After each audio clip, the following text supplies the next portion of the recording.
Dunyoda onadan keyin seni eng ko'p yaxshi ko'radigan, boshqacha sevadigan opa bo'lar ekan.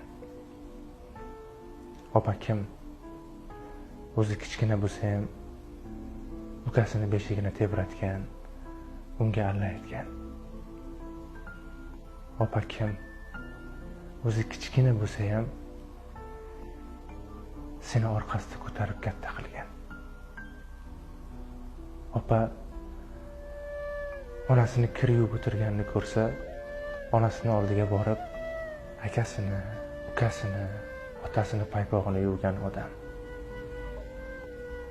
Opa kim? O'zi eng yoqtirgan narsasini yeb o'tirganda ham agar ukasi borib meni yeyman desa, hatto og'zidan chiqarib unga bergan odam. Dunyo tashvishlarini deb ularni esdan chiqarib qo'yma. Opalarimiz sog' bo'lsin. Shunaqa.